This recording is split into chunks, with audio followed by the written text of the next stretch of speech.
নমস্কাৰ দৰ্শকসকল, আজিৰ দিনটোৰ কেইবাটাও বিগ ব্ৰেকিং নিউজ গুৰুত্বপূৰ্ণ খবৰ লৈ আহিছোঁ। অৰুণোদয় হিতাধিকাৰীসকলৰ বেংক একাউণ্টত 2 মাহৰ 6,000 টকা সোমাই গ'ল।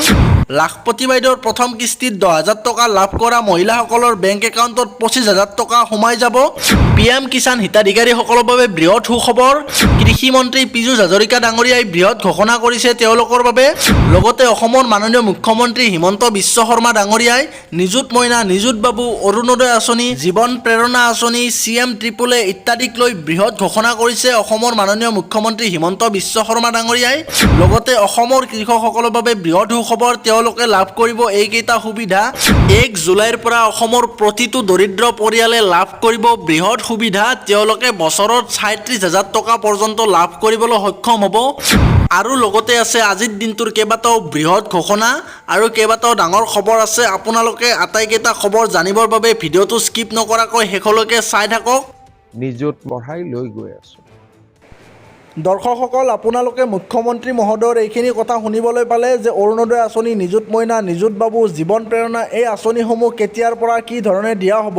কিন্তু মুখ্যমন্ত্ৰী মহোদয়ে উল্লেখ কৰিছে যে কিছুমানৰ নাম কৰ্তন হ'ব আৰু তেখেতে উল্লেখ কৰিছে যে ডাঙৰ ডাঙৰ আঁচনিবিলাকৰো কাম চলি থাকিব। এই সকলোবিলাক তথ্য জানিবৰ বাবে আপুনি ভিডিঅ'টো শেষলৈকে চাই থাকক। আপোনালোকে কি কি কৰিব লাগিব সকলোখিনি কথা জানিব পাৰিব আৰু কেইবাটাও গুৰুত্বপূৰ্ণ খবৰ আছে, আপোনালোকে সেইকেইটাও চাই থাকক। মানে যিমান ৰেজিষ্টাৰ হ'ব সিমান পাৰে, ক'ৰবাত বেলেগ বেলেগ সমস্যা থাকিব পাৰে, ক'ৰবাত ইণ্টাৰনেটে নাই। প্ৰিয় দৰ্শকসকল, কৃষি মন্ত্ৰীৰ দায়িত্ব লৈয়ে মন্ত্ৰী পীযুষ হাজৰিকাই একশ্যন মোড আৰম্ভ কৰি দিছে। তেখেতে বিষয়াসকলৰ বিৰুদ্ধে কঠোৰ স্থিতি গ্ৰহণ কৰিব বুলি সকীয়নি দিছে। আজি এখন কৃষি বিষয়াসকলৰ লগত সভা অনুষ্ঠিত হৈছিলে আৰু সেই সভাত কৃষি মন্ত্ৰী পীযুষ হাজৰিকা ডাঙৰীয়াই কেইবাটাও বৃহৎ ঘোষণা কৰিছে আৰু কৃষি বিভাগৰ বিষয়াসকলক তেখেতে কেইবাটাও গুৰুত্বপূৰ্ণ কথা কৈছে। কম্পিউটাৰ নাই, তেনেকুৱা হ'ব পাৰে, কিন্তু ক'ব লাগিব যে মই পাৰিম, মই নোৱাৰিম।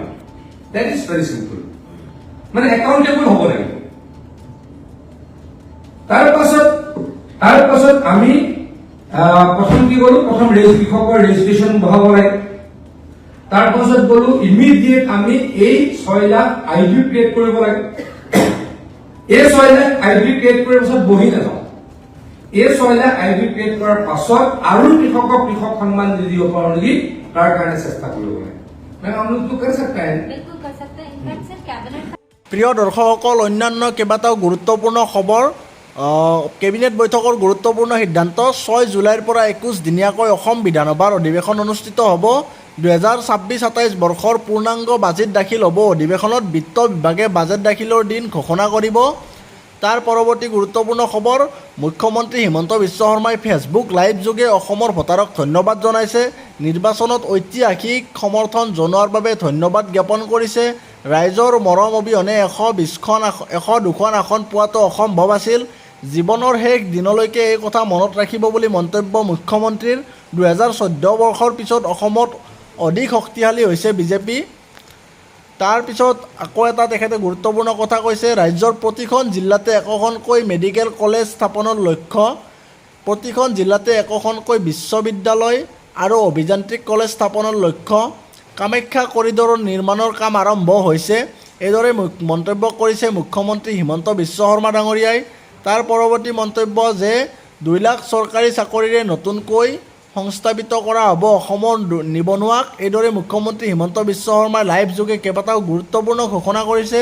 তেখেতে লগতে ঘোষণা কৰিছে যে এমাহৰ ভিতৰতে গহপুৰ নুমলীগড় সংযোগী টানেলৰ নিবিদা প্ৰক্ৰিয়া সম্পূৰ্ণ হ'ব। বাইহাটা চাৰিআলিৰ পৰা মিছন চাৰিআলিলৈ হ'ব 4 লেনযুক্ত পথ। এই 4 লেনযুক্ত পথ সংযুক্ত হ'ব ৰিং ৰোডৰ সৈতে। জালুকবাৰীৰ পৰা বৰঝাৰ বিমানবন্দৰলৈ হ'ব উৰণ সেতু। শিলিগুৰিৰ পৰা শিলচৰলৈ হ'ব এক্সপ্ৰেছ হাইৱে। শিলচৰ বৰাপানী গুৱাহাটী হৈ শ্ৰীৰামপুৰ শিলিগুৰিলৈ হ'ব বিশেষ যাতায়াত ব্যৱস্থা। ৰূপশ্ৰী বিমানবন্দৰক লজিষ্টিক হাবলৈ পৰিণত কৰাৰ লক্ষ্য। আৰু এটা গুৰুত্বপূৰ্ণ খবৰ, 1 জুলাইৰ পৰা 70% বাছ ভাড়া বৃদ্ধিৰ সিদ্ধান্ত গ্ৰহণ কৰিছে। বৰ্ধিত বাছ ভাড়া অনুসৰি নিম্নতম ভাড়া হ'ব 20 টকা। বাছ ভাড়া বৃদ্ধিৰ সিদ্ধান্ত সদৌ অসম মটৰ পৰিবহণ সংস্থাৰ ইন্ধনৰ মূল্য বৃদ্ধিৰ পৰিপ্ৰেক্ষিতত এই সিদ্ধান্ত গ্ৰহণ কৰিছে। পৰৱৰ্তী গুৰুত্বপূৰ্ণ খবৰ, অসমৰ বাবে এটা ভাল খবৰ। অসমৰ 4বিধ পৰম্পৰাগত সামগ্ৰীলৈ GI টেগ প্ৰদান কৰা হৈছে। কাৰ্বি আংলঙৰ হস্ততাঁত সামগ্ৰী অসমৰ বিহু পেপালৈ স্বীকৃতি। অসমৰ বাঁহ শিল্প আৰু দেউৰী হস্ততাঁত সামগ্ৰীলৈ GI টেগৰ স্বীকৃতি নবাৰ্ডৰ সহযোগিতাই এই স্বীকৃতি লাভ কৰে। তাৰ পৰৱৰ্তী গুৰুত্বপূৰ্ণ খবৰ অহা 1, 2 আৰু 3 জুলাই গুৰুত্বপূৰ্ণ দিন হ'বগৈ পাৰে অসমৰ বাবে।